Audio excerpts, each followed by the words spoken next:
बच्चों आप लोगों ने अब तक पढ़े इंपरेटिव सेंटेंस। इंपरेटिव सेंटेंस कैसे बनते हैं मैंने पिछली वीडियोज में बताया आप लोगों को। अब हम ऐसे सेंटेंस को पढ़ते हैं जिसमें इन्फिनेटिव वर्ब आती है, जिसमें इन्फिनेटिव वर्ब आती है और मेन वर्ब के रूप में is, are, am, was, were, has, have, had होते हैं। समझिए, यदि किसी वाक्य में is, are, am, was, were, ये is, are, am, was, were को हम बी वर्ब भी कहते हैं। Is, are, am, was, were को हम बी वर्ब। फिर जब मैं आपको कई बार ये बता चुका हूं, इज, आर, एम, वाज, वर हमारे बी वर्ब की तरह यूज होते हैं जब इनके साथ मेन वर्ब नहीं होती। जब इनके साथ मेन वर्ब आते हैं, इज, आर, एम, वाज, वर के साथ मेन वर्ब होती है तो ये हेल्पिंग वर्ब हो जाते हैं। अगर इनके साथ इज, आर, एम, वाज, वर के साथ कोई मेन वर्ब नहीं है तो ये लिंकिंग वर्ब हो जाती है। तो जब ये be verb is, are, am, was, were बिना किसी वर्ब के आती हैं, इनके साथ कोई मेन वर्ब नहीं आती, या has, have, had, has, have, had किसी और वर्ब के साथ नहीं आते, यानी ये हेल्पिंग वर्ब के रूप में नहीं आते, तो इनके बाद टू प्लस वर्ब की फर्स्ट फॉर्म। देखिए इन्फिनेटिव वर्ब क्या होती है, टू प्लस वर्ब की first form. To plus verb की फर्स्ट फॉर्म इन्फिनेटिव वर्ब आती है और इसका जब हिंदी अर्थ करेंगे तो उस वर्ब का हिंदी अर्थ रहेगा ना, नी, ने। जैसे टू ईट, टू ईट, तो ये टू के साथ वर्ब की फर्स्ट फॉर्म है, टू के साथ वर्ब की फर्स्ट फॉर्म, तो इसे है खाना। टू प्ले, खेलना। टू स्लीप, सोना। तो ये इन्फिनेटिव वर्ब कहलाती है। तो याद रखिएगा, यदि is, are, am, was, were, has, have, had के साथ कोई मेन वर्ब नहीं है और उसके साथ इन्फिनेटिव टू प्लस वर्ब की फर्स्ट फॉर्म इन्फिनेटिव वर्ब आ रही है तो उसका पैसिव वॉइस कैसे बनाते हैं, इन सेंटेंसेस में इस चैप्टर में हम ये चीज पढ़ेंगे।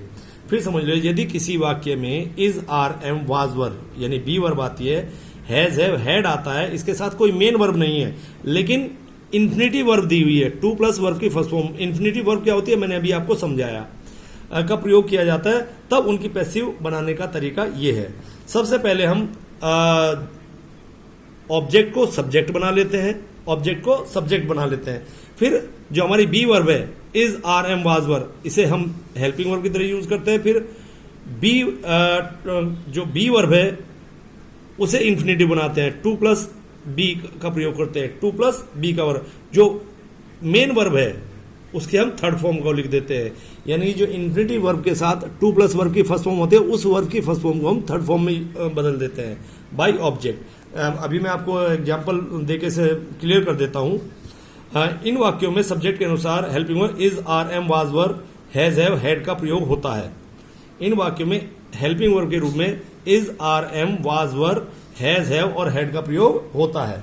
अब समझिएगा इसे। सेंटेंस, पहला सेंटेंस देखिए, सब्जेक्ट शी, इज इसमें वर्ब है और ये टू प्लस वर्ब की फॉर्म इन्फिनेटिव वर्ब है, infinitive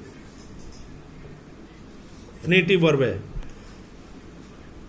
he is, to write, to write का मतलब लिखना, टू राइट का मतलब क्या है, लिखना।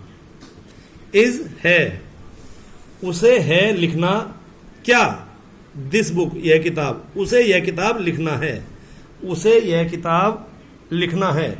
इसका जब आप पैसिव वॉइस बनाएंगे, इस ऑब्जेक्ट को आपने सब्जेक्ट बनाया तो ये क्योंकि नाउन है ये सब्जेक्ट के रूप में भी दिस बुक ही रहेगी, ऑब्जेक्ट में भी दिस बुक और सब्जेक्ट में भी।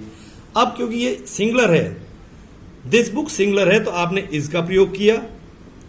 उसके बाद आपने, क्योंकि इन्फिनेटिव वर्ब क्या होती है, टू प्लस वर्ब की फर्स्ट फॉर्म, तो आपने टू प्लस बी का प्रयोग किया, टू प्लस बी में। इसमें जो ये फर्स्ट फॉर्म थी राइट, इसे मेन वर्ब की थर्ड फॉर्म, क्योंकि पैसिव वॉइस में इसे हम थर्ड फॉर्म लिखते हैं, जो वर्ब होती है उसकी थर्ड फॉर्म लिखते हैं बाय शी का ऑब्जेक्ट हर, शी का ऑब्जेक्ट हर।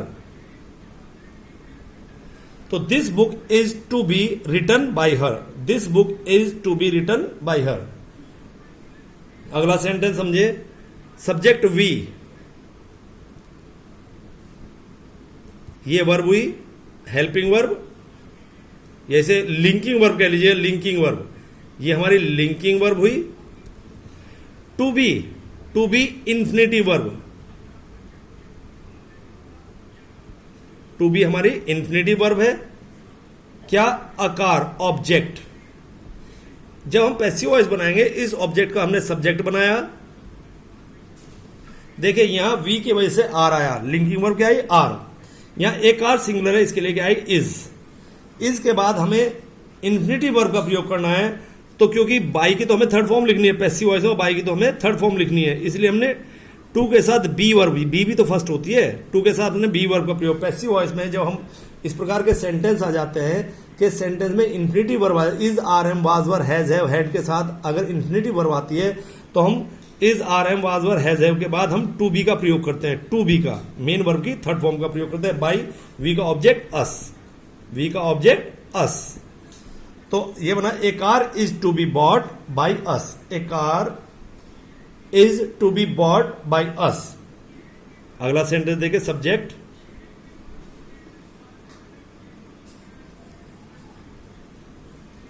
ये आपकी लिंकिंग वर्ब,